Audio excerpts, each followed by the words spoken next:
अगला मुकाबला होने वाला है भारत बनाम इंग्लैंड के बीच में और एशिया कप 2025 की जानकारी भी मिल चुकी है कि आखिर मुकाबला होगा कहां, भारत में होगा या पाकिस्तान में होगा या दुबई में होगा। हर चीज के बारे में जानकारी मिल चुकी है। एक और की जानकारी बताएंगे आपको कि भारत की प्लेइंग 11 क्या होगी, सब चीज के बारे में जानकारी मिली।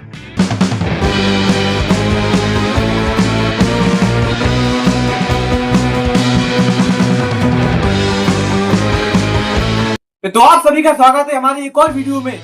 आइए आप लोग हो कैसे, पहले तो ये बताइए, क्योंकि आज हम बात करने वाले हैं भारत बनाम इंग्लैंड के बीच में मुकाबले में। आप सभी को पता है कि 2-1 से इंग्लैंड आगे है। अगर भारत ने एक भी गलती करी तो भारत मुकाबले से बाहर हो जाएगा और वर्ल्ड टेस्ट चैंपियनशिप की जो भी रेस चल रही है भारत उसमें काफी पीछे हो जाएगा। तो हमें हर चीज के ऊपर डिस्कशन करना पड़ेगा। आज सबसे पहले बात करते हैं हम शुभमन गिल की, क्योंकि जब भी मुकाबला बड़ा होता है तो सबसे पहले नजर कप्तान पर होती है। आइए बात करते हैं शुभमन गिल की। देखिए शुभमन गिल ऐसे बैट्समैन सही है, लेकिन अगर बात करोगे ऐसे कप्तान की तो शुभमन गिल पे आपको खामी नजर आएंगी कि कप्तान उतनी अच्छी नहीं है, क्योंकि आपको पता है कि मुकाबला होगा बड़ा और अगर बड़े मुकाबले में शुभमन गिल की जो भी फॉर्म है अगर वो अपने साथ लेके नहीं चलेगी तो भारत को दिक्कत आएगी। क्योंकि आपको ये बात पता है कि वर्ल्ड टेस्ट चैंपियनशिप की रेस में अगर एक बार भारत पीछे हो जाएगा तो वापस आना यानी कि वापसी करना भारत के लिए बहुत मुश्किल हो जाएगा।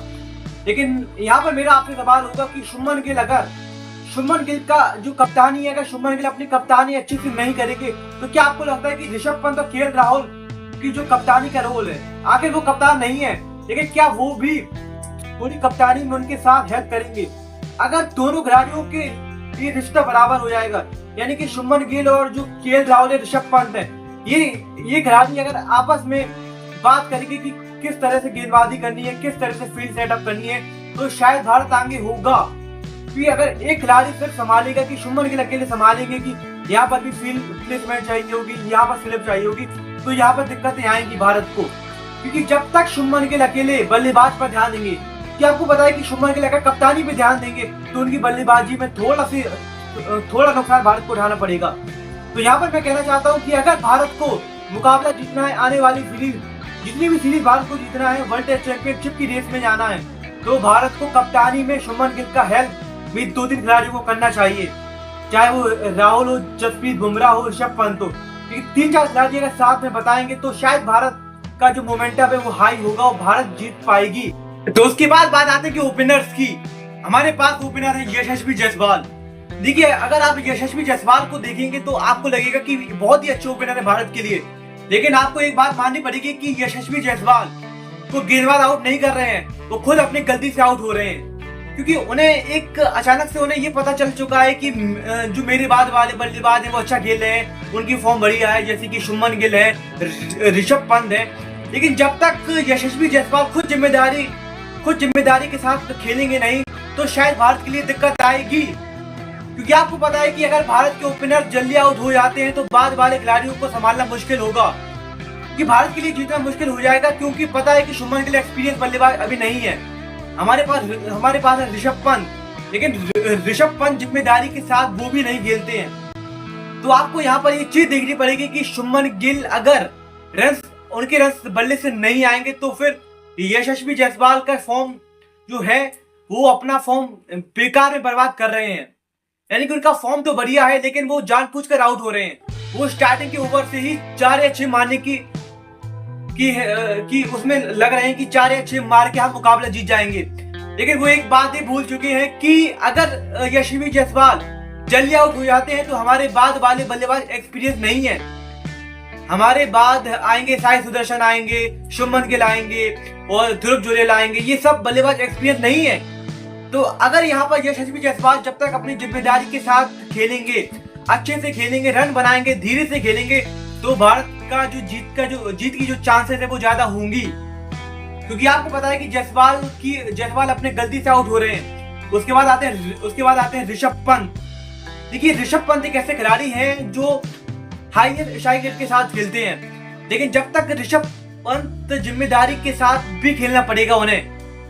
क्योंकि आप सभी को पता है कि जब तक ऋषभ पंत जिम्मेदारी के साथ नहीं खेलेंगे तो भारत को दिक्कतें आने वाली हैं। ये कुछ ऐसी चीजें मैं बता रहा हूं जिस पर भारत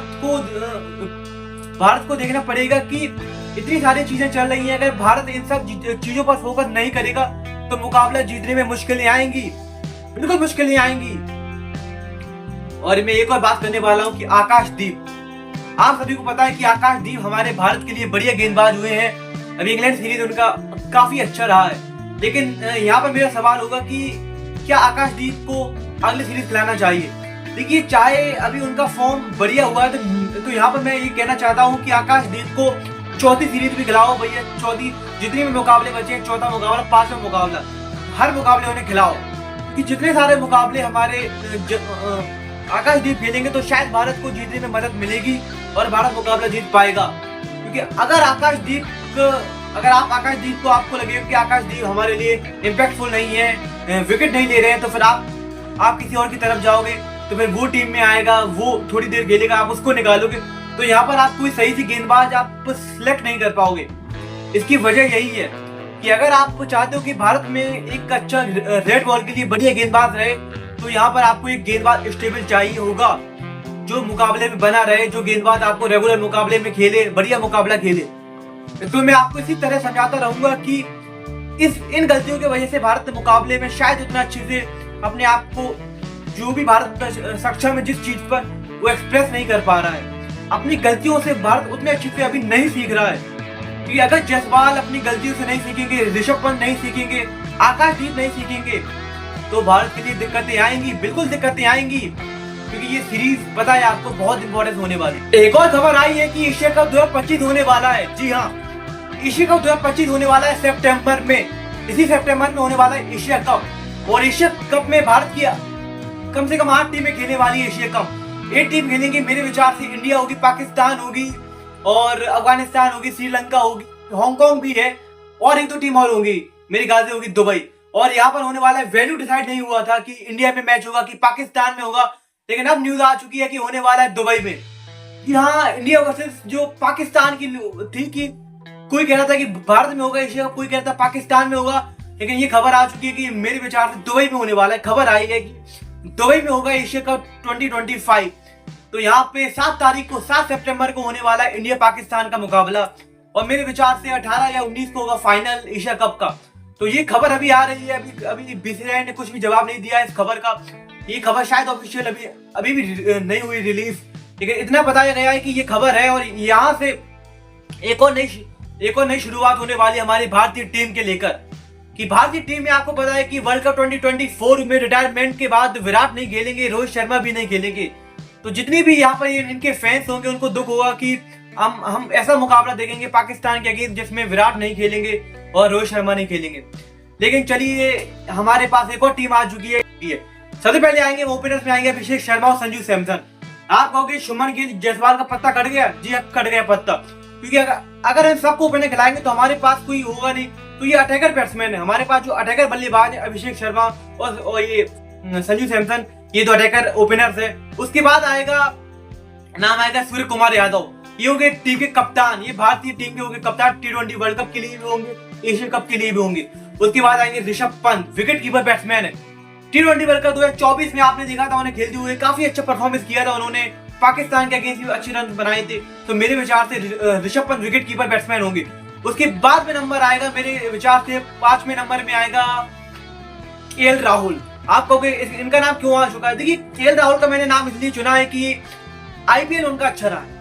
बात यह है कि उनके पास एक्सपीरियंस भी है, IPL अच्छा रहा है। T20 में उतना अच्छा भी नहीं किया है इंटरनेशनल में, लेकिन उनका जो IPL अच्छा रहा है, उन्हें मौका नहीं मिला उतना। लेकिन मेरे विचार से एक एक्सपीरियंस बल्लेबाज भी चाहिए होगा। 5 में आएंगे KL राहुल, 6 में आएंगे हार्दिक पांड्या, वाइस कप्तान होंगे टीम के हार्दिक पांड्या। उसके बाद आएंगे अक्षर पटेल, ऑलराउंडर, हार्दिक पांड्या और अक्षर पटेल आएंगे। उसके बाद मैं सोच रहा हूँ गेंदबाज में होंगे मेरे पास जसप्रीत बुमराह, अर्शदीप सिंह होंगे। स्पिनर चाहिए होगा, स्पिनर मेरे पास मैं सोच रहा हूँ मैं चूज करूँ कुलदीप यादव। ये मेरी 11 टीम है, अच्छी 11 टीम। एक और खिलाड़ी बचा है मेरी ख्याल से, वो होंगे वरुण चक्रवर्ती। तो अभिषेक शर्मा, संजू सैमसन होंगे, सूर्य कुमार यादव, ऋषभ पंत होंगे, KL राहुल होंगे, हार्दिक पांड्या, अक्षर पटेल। उसके बाद होंगे वरुण चक्रवर्ती, कुलदीप यादव, अर्शदीप सिंह और जसप्रीत बुमराह। ये 11 में होंगे। मेरे जो कप्तान होंगे वो होंगे सूर्य कुमार यादव, वाइस कप्तान होंगे हार्दिक पांड्या। ये मैंने आपके लिए बताइए 11 टीम, 11 खिलाड़ी। आप बताइए आपकी टीम में क्या राय है, और वीडियो अच्छी लगी तो प्लीज करिए, सब्सक्राइब करिए और घंटा